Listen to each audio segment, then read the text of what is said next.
Good evening. It's nice to have all of you here to share this evening with us.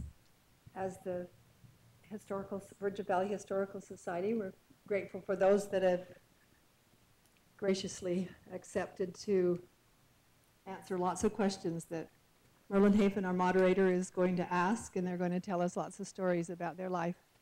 They are the graduates of 1964, and we have Jack Faught on my right, and Mary Reber Andrus, and then we have Brad Easton, who is representing his father, I think, Mac, and Brad's wife, Neelie. And we're glad that they came, and we're going to have a good time. There's a couple of things I'd like to remind you of.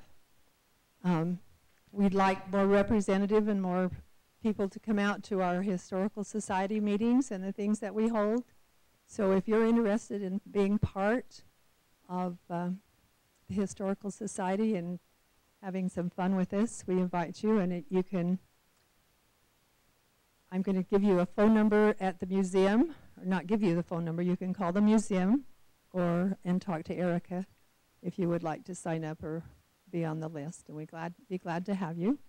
And another, we'd like to advertise the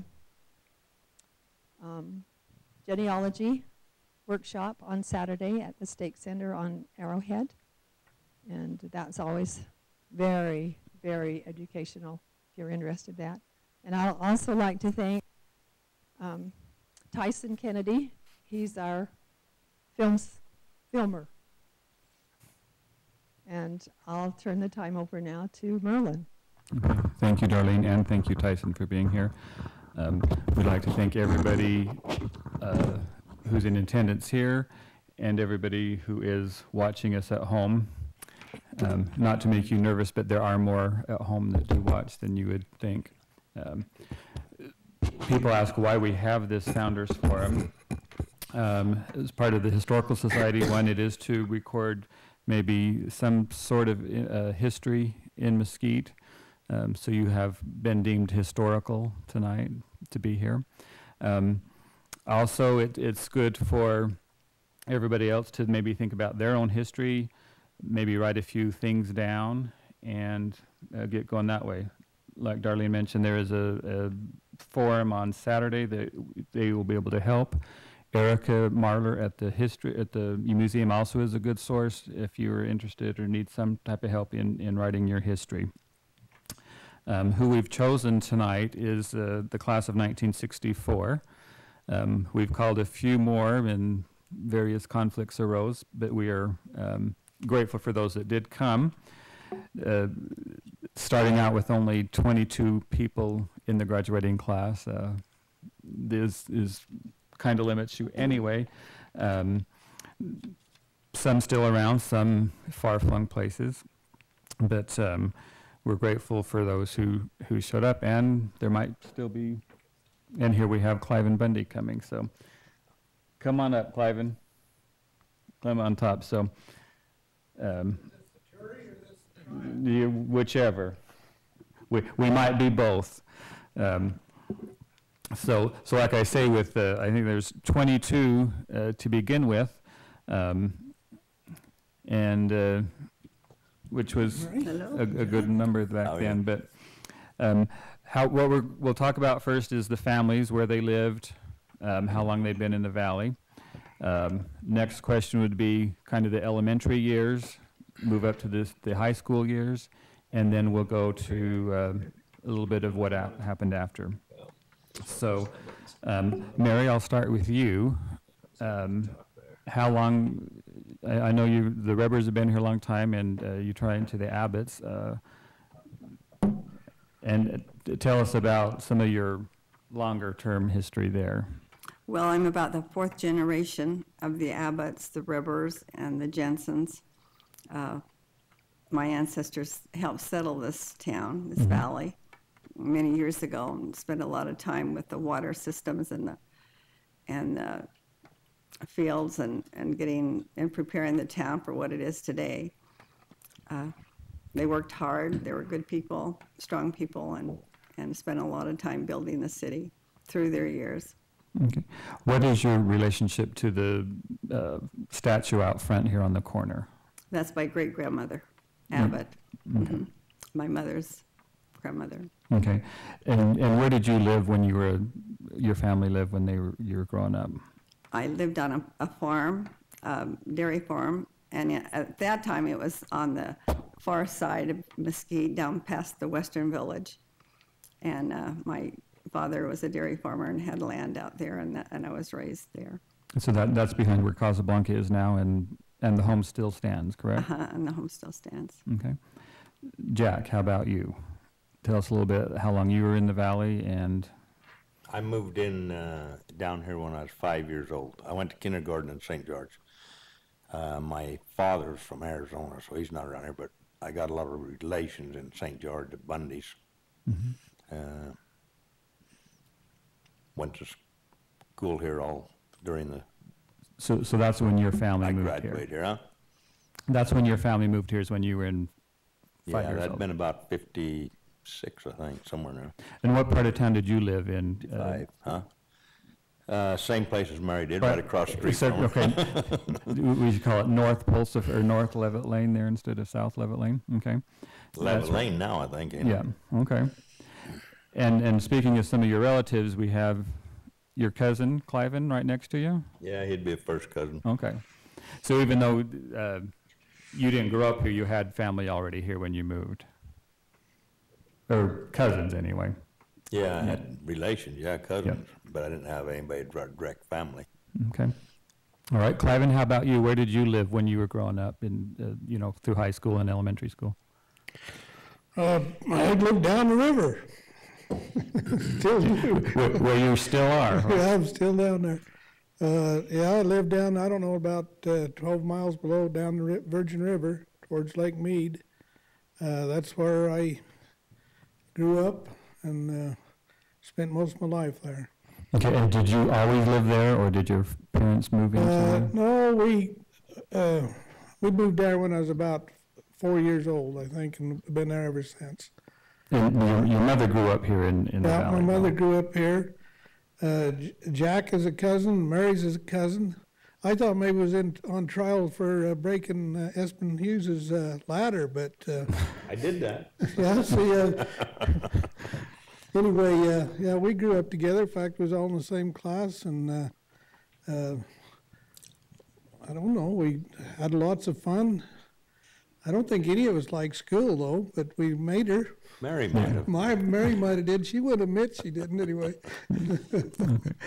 All right. Brad, tell us a little about your father, if you know when they moved into town and where they lived. Yeah, I'm here for my father, McLean Mac Easton, and my understanding is he moved here about when he was 8 years old.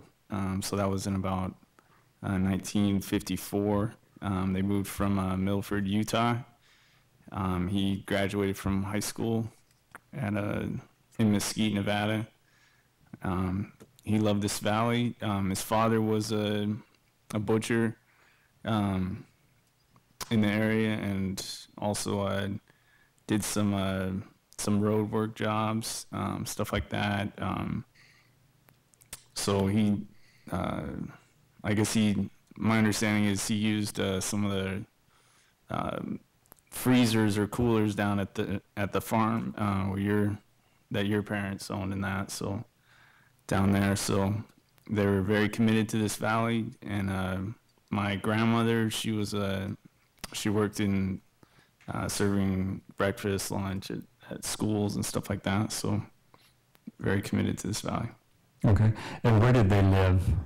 They lived on Smoky Lane. I guess there's a saying or something that my grandfather, who I never met, he, I guess if he was going to the store or something, he would stop and talk to a lot of people, and would kind of get lost along the way, and have some smoke in his eyes or something, and just kind of would take his time. And so he had the nickname of Smokey, and so Smoky Lane, there used to be a home right there where there's now some apartments, and they lived in a house right there.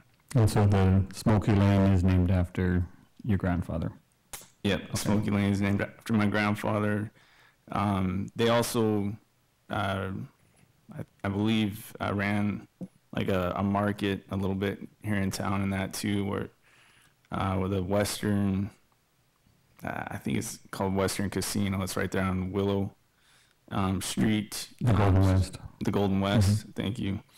And so they lived in that. There was like a little apartment off the back of the grocery store, so they lived there for a period of time also. Okay. All right, now let's talk about the elementary years. Now we'll start with you again. Where was the elementary school at that time? Well, the elementary school was here in Mesquite, where it is now. I think it's changed now. It's not the elementary school anymore, but it was a new school, and we were one of the first grades to go in it. I think we're in the fourth grade. First and second grade, I was thinking there, and you went to the third and fourth, or the part that got tore down to the east of it. Okay. Yeah. But it's here in Mesquite. So did you ever go to Bunkerville? No. So your class was always here in Mesquite? Yeah, I recall us having kindergarten on the stage in I think the building that's still there. Yeah. And we had kindergarten up on the stage, and Mary can correct me, but I think we had orange crates for our desk. And I don't remember what we had for chairs, and I'm not so sure we weren't the first to kindergarten ever have kindergarten here. But can you remember our desk, Mary? Yeah, it was crates, Yeah. and I can remember going on the stage in the old gym. Yeah, we had to go up the little stairs, and anyway, there was orange crates were made out of wood in them days, and so that's what we had as for a desk. They had a good budget back those years. What about, did you ride the bus? Did your parents did you ride the horse, the bike? No, I think the horses were gone by then. I mean, we didn't ride the horses. I think our parents took us to school. I remember we had a neighbor called Mrs. Huffman, and they had, I don't know, about 4 girls that was in high school, older girls, and we had a little Woody station wagon that picked me up, I remember, across the ditch from kindergarten. And anyway, I rode that Woody station wagon back and forth to school. But where we lived down the river, we'd be dropped off at Bunkerville, and then we had to wait to get on the bus to come from Bunkerville to Mesquite, and then we'd go to school. And then at kindergarten, we got out at half a day, and I'd go spend half a day at my Grandma Jensen's, which is down there right across the street from, what is it? Family Dollar. Family Dollar, yeah. And anyway, then I'd had to get back on the bus and go to Bunkerville and spend about 30 minutes or so, and then they'd take us back down to Riverside. In the middle of winter, that was a long day, wasn't Yeah, it was a lot of off and ons, I know that, and we had, daylight to dark. Us little country kids, we had a hard time figuring out how to get all that done every day. We didn't have, my mom never had a telephone, or we never had a car, so if we got left, we was in trouble.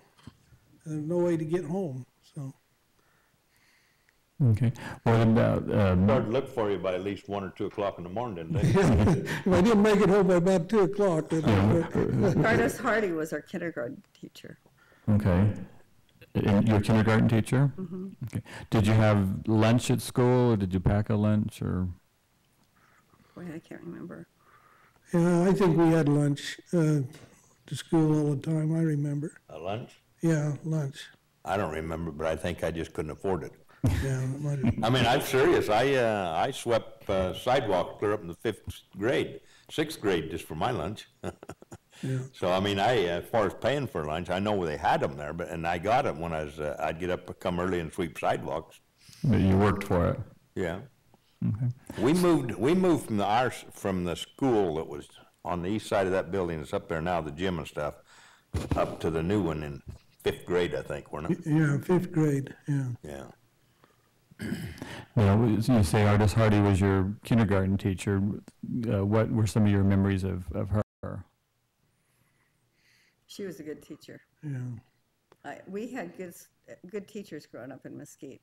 A lot of them lived here and stayed, but you know, some came and went. But all of our teachers were excellent teachers. You know, Ann Hughes. We had Mrs. Reber was our first grade. I think Daisy Yeah, Reber. and yeah, his first. no, not Daisy. Desi. No, Not Desi, no. but Daisy. It was Daisy. Okay. Daisy.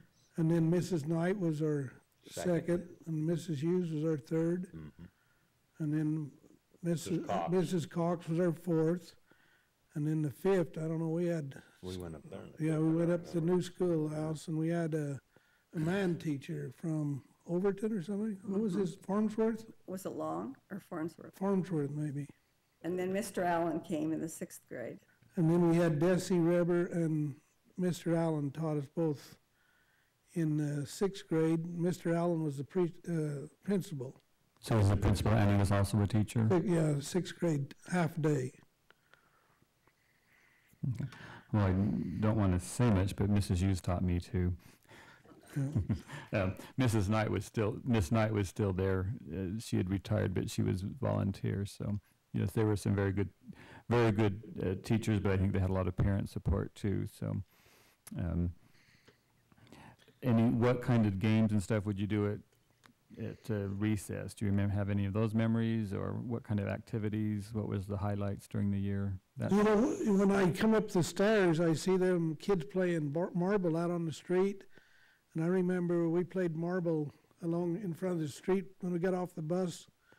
We played marble. Another thing I remembered, might sound a little unusual, but when we'd get off the bus, it was during the days when they was setting atomic bombs off out to Mercury. And there was a lot of times, about the time we'd get off the bus, about 7 o'clock, I think. Anyway, we'd watch those bombs go off, and we could see the flash and feel the vibration, the earthquake of the earth, and sometimes we could even see a mushroom. So that was part of our days when we was in elementary.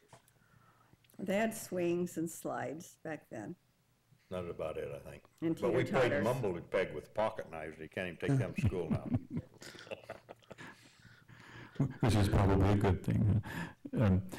Back on the testing, so you felt that, was it that later that day, or was it a couple days when you felt the ash, Well, I don't know that we never did know about the ash.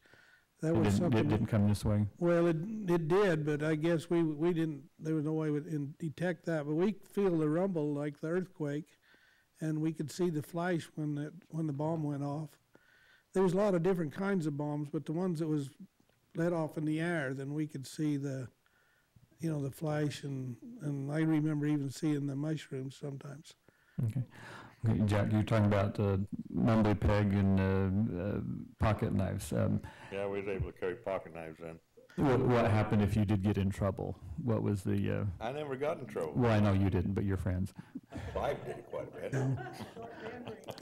He was always the one that missed. What are you laughing for, Pat? He was the one that missed the when he'd throw the knife, he'd miss and hit me, and so I was the one that was in trouble. I was the one that was bleeding. Well, actually, why don't you explain mumbly peg to... we played that too. You could do it either way. You could start with your feet together and you'd throw the peg out here to the side. Your knife, it had to go in the dirt. And then you just have to move your foot out to that point until you got so stretched out you couldn't, or else you could start stretched out and throw it in the middle until you got so close you didn't dare throw it.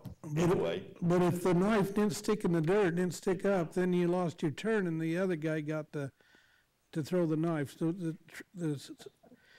it was try to get you, see how close you could get your feet together and get the knife between, or how far you could get out. Before falling over. Yeah. And if they hit your foot?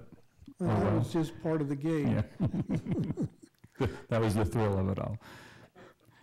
Mary, what about you? Any other games that you remember, the slide and the jump rope? I didn't do any games like that.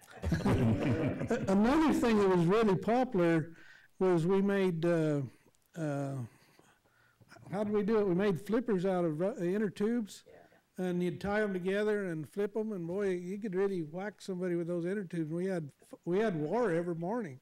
Until they took them away from you. Then we'd have more. If they'd take them away, we'd cut more, and we'd have to do the next day. Do the next day. Now, was it like a slingshot, or you just flip it No, back? it was. We'd put them in our, in our thumbs and stretch them, and then like elastic. You'd cut a piece off an inner tube about an inch wide, tie a knot in the middle of it, and then just, so it's a complete circle, and just. And you could put two circles together, and then you could really get a whack. A little bit. Yeah, and then another thing I remember, I had a lot of fun. We would get on the bigger kids' shoulders, and then I don't know what we called that. We'd run into each other and try to jerk the rider off the other one. Yeah, and anyway, I was pretty good at that. If I get a big guy under me, I could hang on pretty good. And that was a lot of fun. It was a pretty rough sport, though. But Brad, do you have anything that? Yeah, I just had I guess they didn't have much of fireworks back then or something, so I guess they would take like the 22 shell and then hit it with a hammer somehow to get a little explosion going. And I guess my father did that, and it ended up sending a round kind of into his stomach and that, so that was a pretty risky venture. So I've heard of that game that they play. Oh, yes. Okay. And anything else that any of you have as far as the elementary? Well, there memories? wasn't a lot of things to do in Mesquite, so everyone had to make their own fun. So that's, whether it was playing out in the hills or running through the fields and, playing hide and go seek or whatever, people, the kids had to. Spend 2 hours pulling the hood of a car up on a hill and then take 30 seconds to go down. To ride it down the hill. Well, another thing we did, though, on May Day, we used to braid the maypole. That was a big thing. All of the elementary would braid maypoles, and we did that every year. And we did dancing and all kinds of things like that. But maypole was one of the things that we braided to music, and I don't know whether they ever got very good at it, but you did it. We did it. What about Christmas celebrations in elementary? Did you have a big program? Yeah, we always had programs, Christmas programs. Mary might tell you. The teachers always went overboard to teach the kids music, and always had a good Christmas program. That was a big thing. All the parents, a lot of community support. All the parents came. And they were nice programs because the teachers really spent a lot of time with the music and everything to prepare. So that was a big thing at Christmas time. You talk about, not much to do. You had to make your own fun. You also had a lot of work to do. I'm sure you had to be home and do your chores before dark. And I'd either go down and pull a disc behind an old tractor for Max Hafen for about 4 or 5 hours after school every day. Oh, good. Hope he paid you good. Yeah, he gave me $30 a month and fed me on the Saturdays and stuff I was there, and he fed me white bread. Back then my mother just made brown bread, and I thought, man, everybody gets this good white bread. And I thought that was hog heaven to have white bread and bologna sandwich, and that's what I got from Grandpa Hafen and Grandma Hafen, and now I love the wheat bread much better. Oh, yeah. Well, and I know Mary's mother would say that one of the ways she raised her kids is that so long as they were home before dark, that was good. So, Yeah. Of course, dark in Mesquite when there was no lights, and it would probably get dark pretty quick there if no street lights and those types of things. So, Yeah. I always think that Sam got home before dark because he was too scared to be out after dark anyway. Was that you too, Darlene, or? Yeah, we didn't like what we got if we were late. Okay, I just thought it was because you were scared, not that you'd get in trouble. Because I was scared of the dark. So, okay. Well, let's. Any other thoughts on elementary before we move on up to the high school? Okay. So high school, junior high was still all one. You still had just the one principal for everybody. Still all in the same block and same school. Uh-huh. Did it start about the same time too, or? Well, the high school, it actually, as far as being built up there, came after we was in that element. I think we did go to the 6th grade, but then we did go to the 7th grade in the new part. Yeah, I think was the first one to go to school in the 7th grade in the new school. Yeah, So was the high school they was building the new part of the up high front, or school. was the high school still in Bunkerville? Until then, we was From Bunkerville to there while we was in the 6th grade. Okay, so the classes just in front of you went to both campuses, and then when this one was new, you were, and that was what year? A long time ago. So when you're like 7th, 8th grade, or? 58 it moved. Okay, It was 55. It was 50, I taught, okay, brand new. so, okay. So that was from 58, and I think Brad here was one of the first ones up at the new high school, right? In 90, were you here? Did you graduate from here? Now, my understanding is the class of 92 that I graduated from went to the new high school. That was the first class to graduate. I only went to my freshman and sophomore year at a Virgin Valley High School. So you're still I was at the not same. there. You were still at the old school where these guys were. Yeah, Okay. And then- freshman and sophomore year was at the old school, correct? Okay, all right. So that campus then was probably there for almost 40 years, or before the new high school, and then it was just elementary. Okay. And another thing that might be interesting is where the new school where we went, which is the old school now, but that used to be the Clark County Fairgrounds. Did. Okay. And we used to have fairgrounds there, and had all kinds of things going on there. These farmers would try backing up their trailers down a little aisle and with a tractor, and then they'd have down around that gym area, they had bakes and pies, people bring this jams and jellies, and down around the gym part there, the old gym, that's still there. And they did have the rodeo too there somewhere? Behind it, yeah. Yeah, I had a rodeo. His ground was right up where the school is there now, and the tractor driving was a big deal. Back then you hauled all of the hay on wagons, and of course everybody knew how to buck hay, but to back those wagons around was quite a trick, and so they'd have a wagon backing contest, and it was, I don't know, they had all kinds of animals. It was a fair. It was a pretty big fair. It was the actual Clark County Fair before it went to Vegas and then back out to Moapa. So did a lot of people from Vegas come out to Mesquite for the fairs? I don't remember that, but Yeah, there was big crowds. I remember the rodeo was a big thing. I think it was. They had a good time. There was a lot of people put a lot of effort in. Like your grandpa would have been one of them, and my grandpa. I remember those guys put a lot of effort into the fairs and horse races on New Year's. They put a lot of effort into that. The community people, they organized themselves and had a lot of different activities. Okay. Tell us some of your teachers in the junior high and the senior, or your senior high school, so some of those teachers and what they taught and things like that. Mr. Smith was the drama teacher, a music teacher in high school. Mr. Prowse was a science teacher.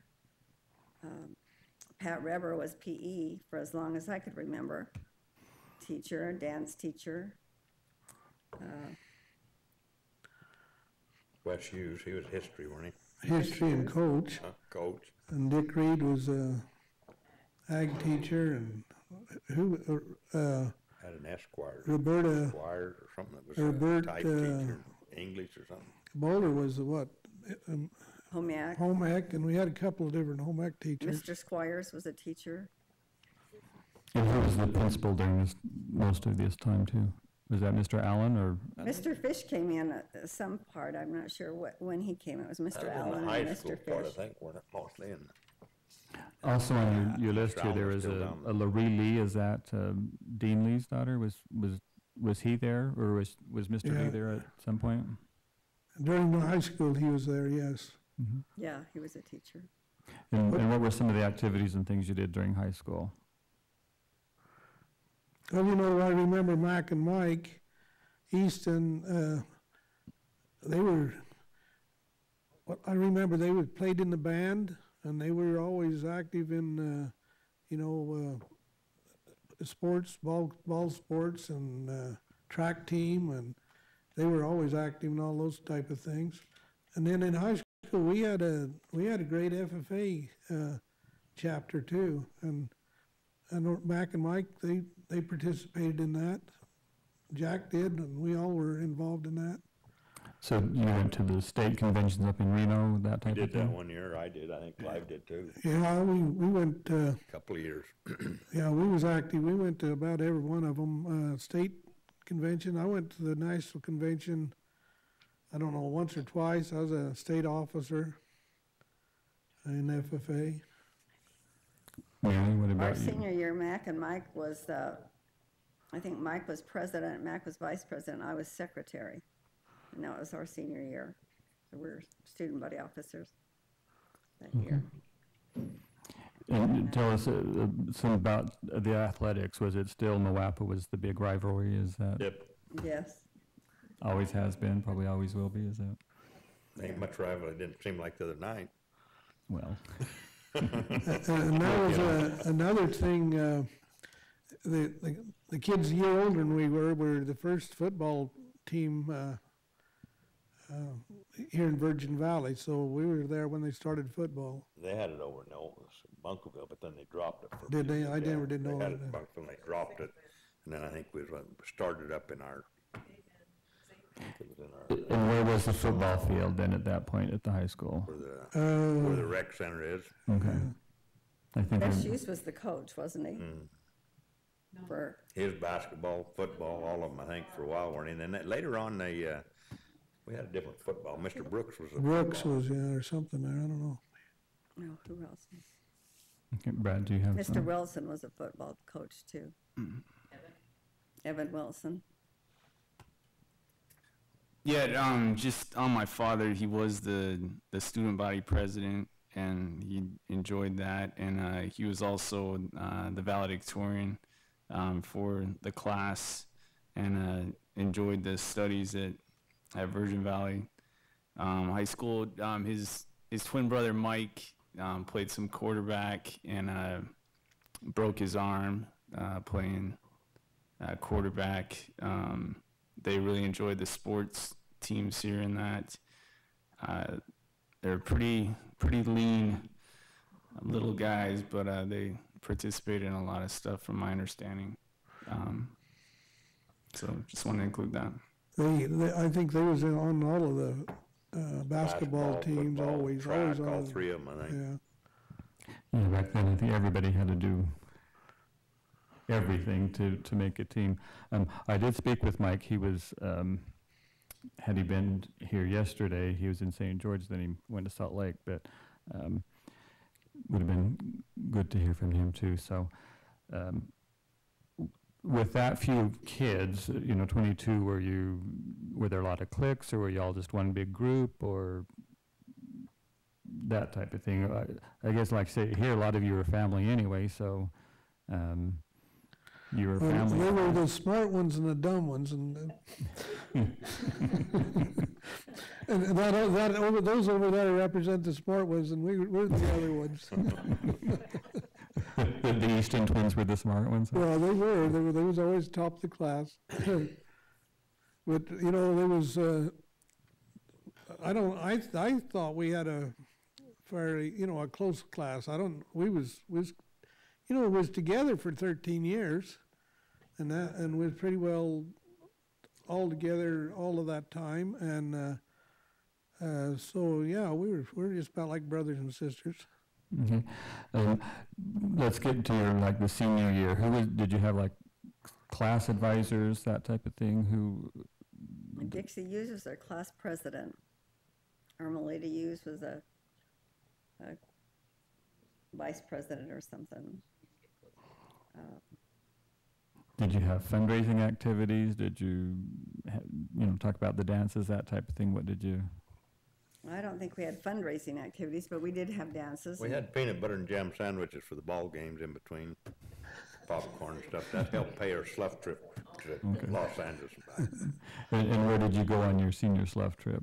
Down to Disneyland. Disneyland? Okay. And did you take a bus? Did you take cars? How did you? It was on a the bus. And who were some of the advisors that went, or was it parents? Was it teachers? I think Bernard teachers. Prowse was there, I know. Teachers, I think. Okay. And then tell us about graduation. Where was graduation held? And It was held here in the school, the high school. in the gym. Mm-hmm. Was it in the gym or an auditorium? I think it was an auditorium. Okay. Yeah. It was a good graduation. I don't know who, they had people from Las Vegas come and speak. I don't know exactly who the speakers were. But I Okay. think Mike, did you say Mac was valedictorian?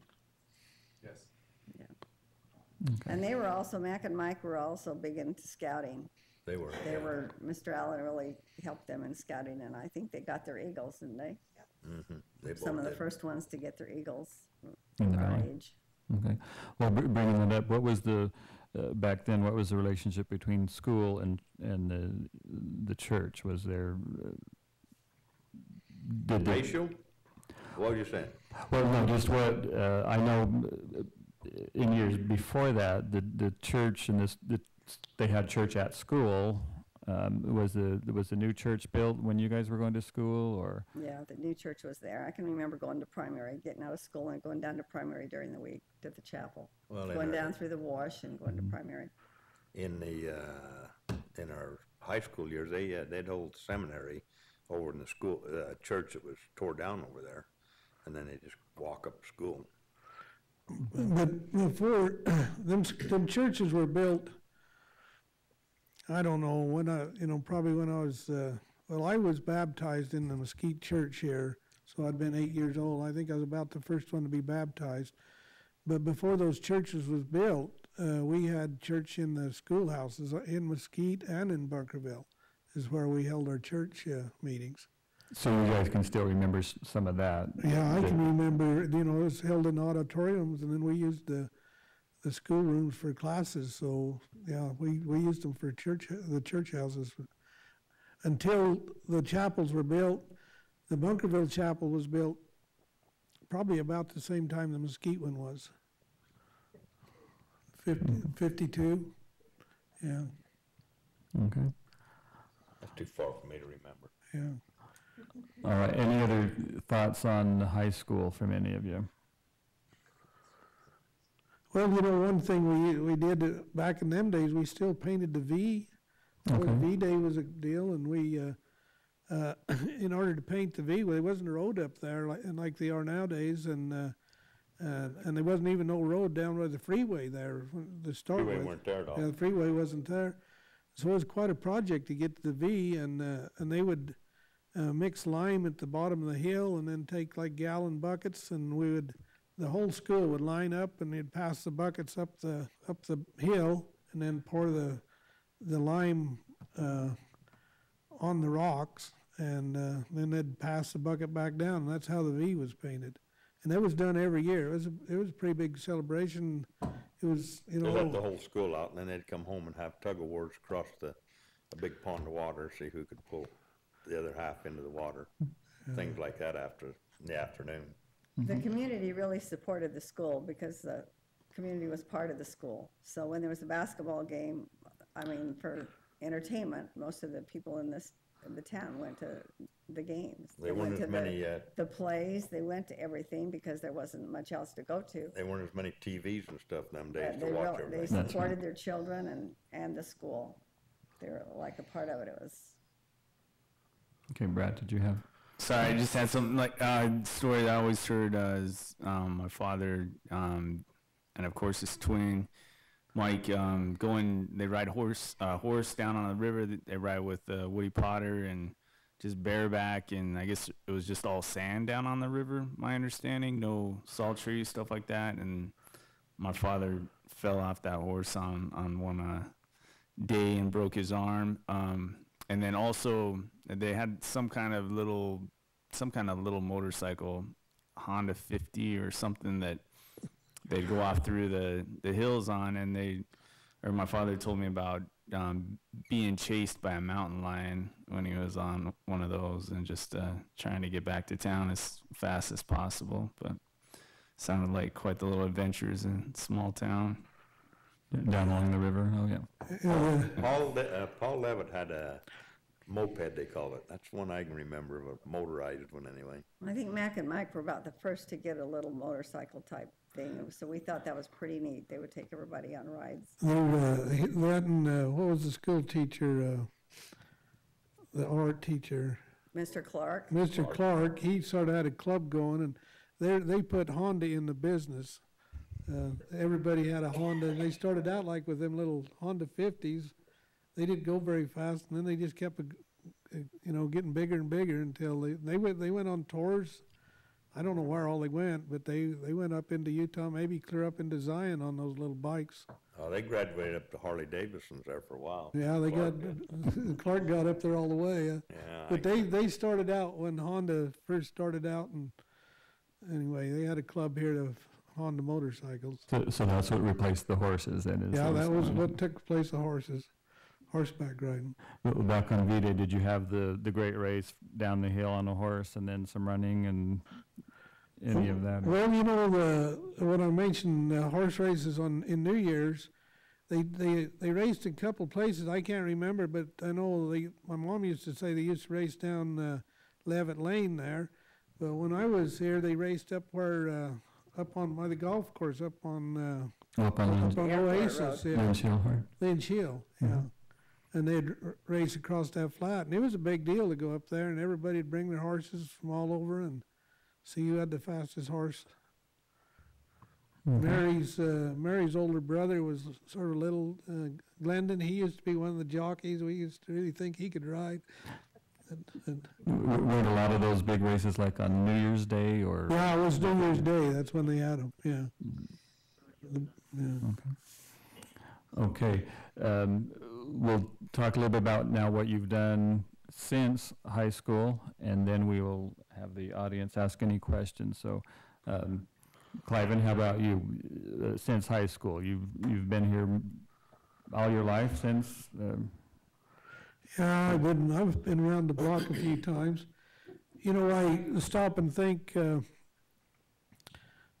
started out playing in the river, catching minnows. I'm sure there's endangered species, but anyway, I started out there, and probably where I am now, I'm a domestic terrorist.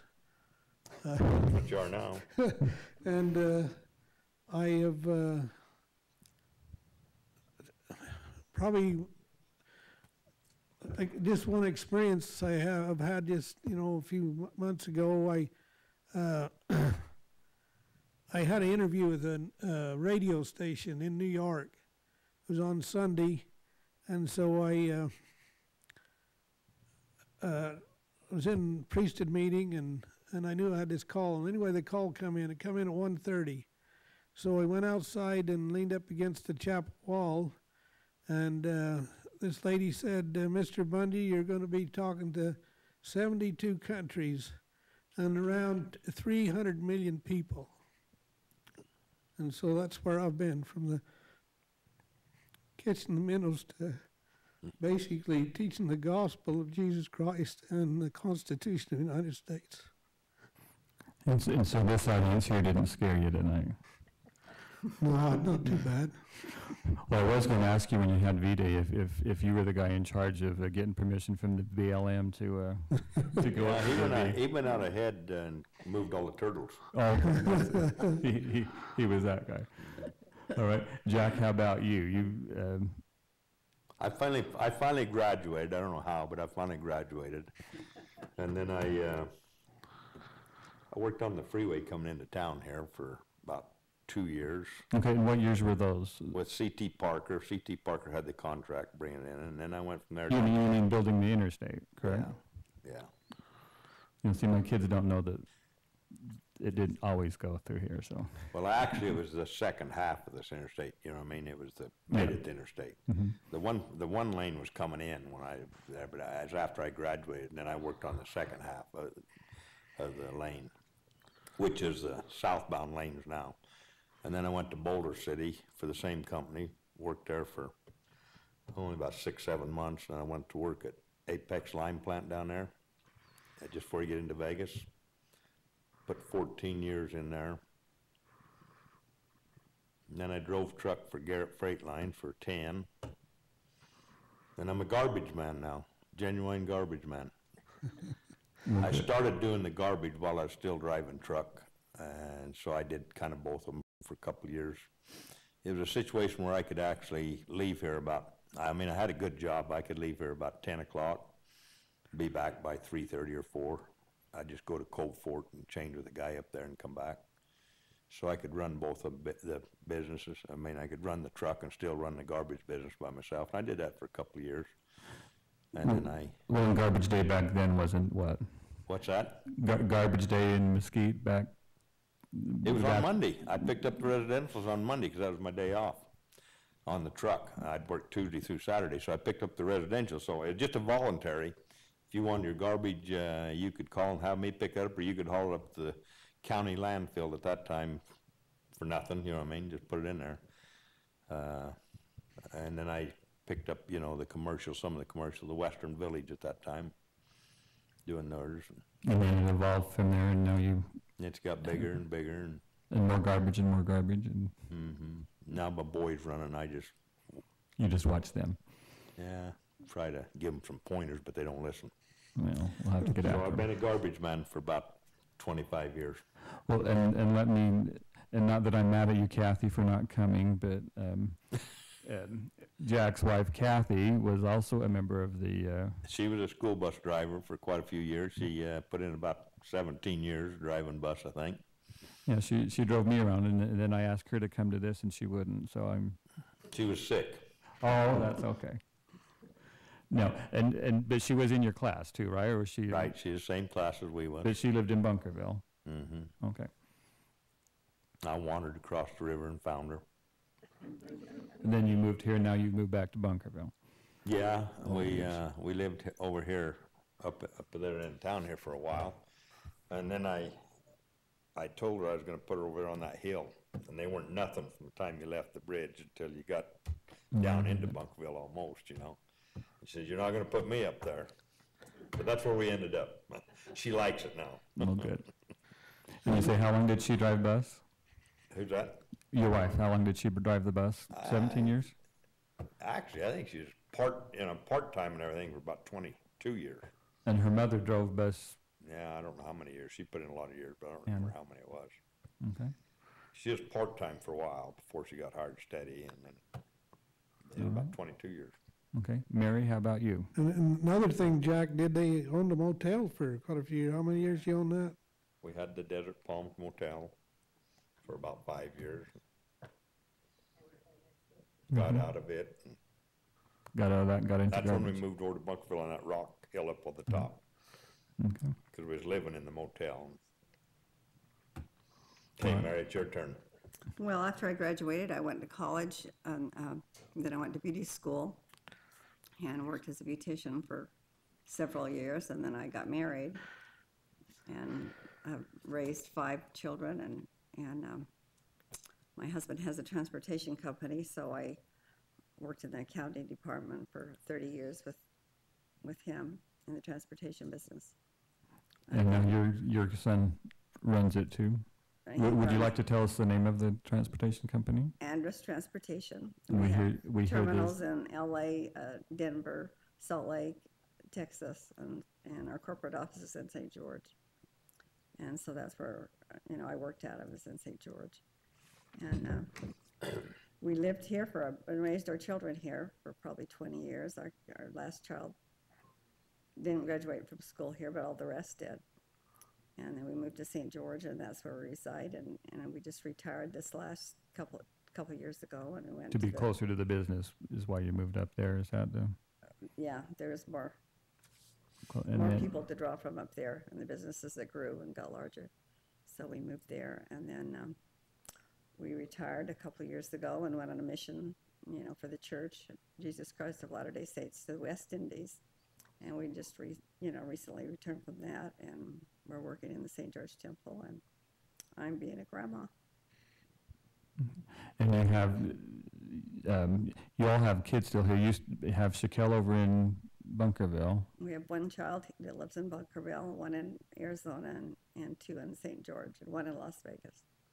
Okay. And Jack, your two boys are here, and one's Yes, my in. daughter's in St. George. And then Clive, you have I have lots of kids. everywhere. Everywhere. I do. I need to brag a little though. I have 50.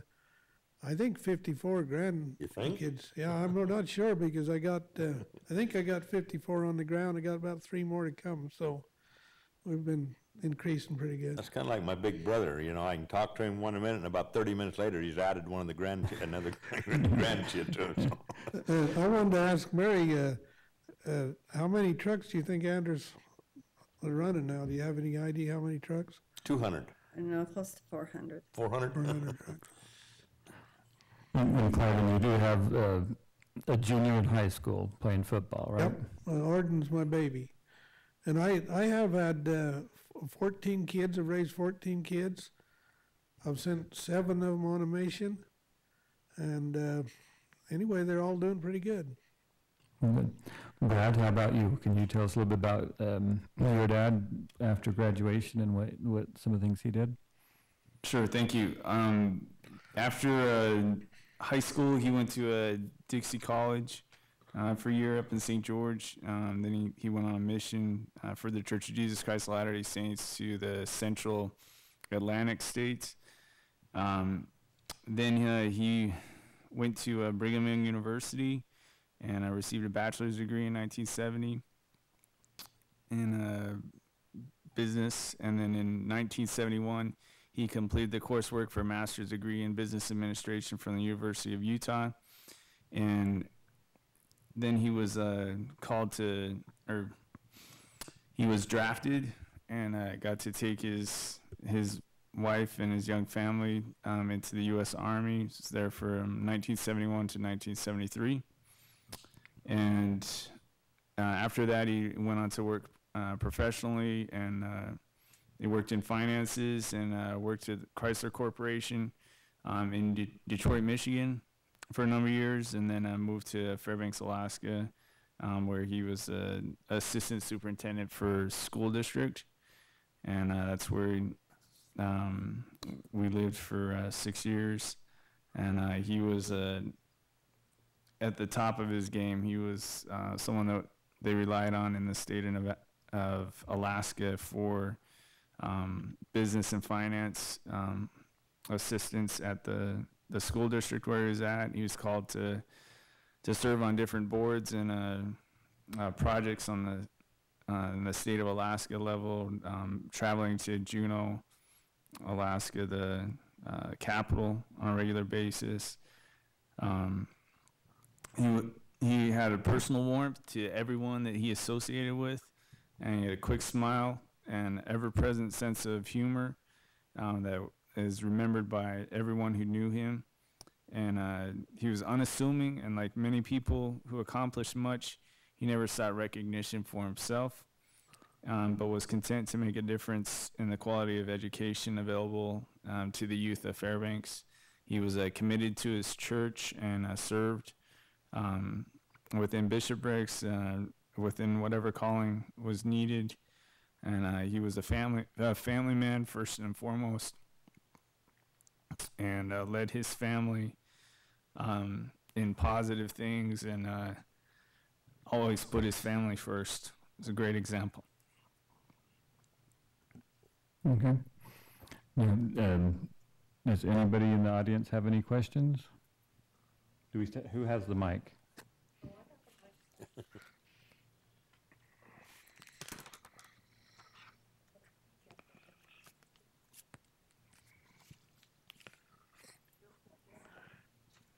Sam has one.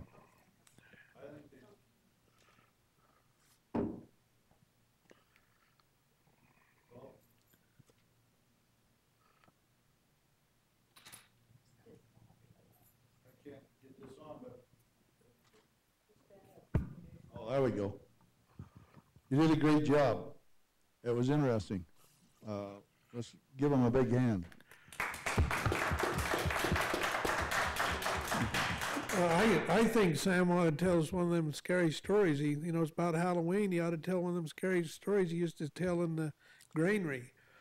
My grandkids want me to tell a story, and every story I tell is different because I can't remember what I told them the last time. So it's always More interesting though. It's always interesting. They don't get dull. Same thing over. My kids say that I tell them the same story over all the time. I had to walk uphill in the snow both ways all the time. Anyway, it's been good. Okay. Any final thoughts from any of you? Brad? Well, Mesquite was a great place to grow up, to raise a family. There's a lot of good people here. They have strong heritage, and they need to be proud of Mesquite for their heritage and for the people who came here before us. And we're grateful for the teachers that we had and the people that supported and taught us and helped us along the way. I want to thank those people, and I'm sure we all feel the same way. I'm just thankful that they put up with me, mostly. But they did a good job, really trying to teach us. Me anyway. Someone was a little easier taught than others. Okay, Brad, did you have something?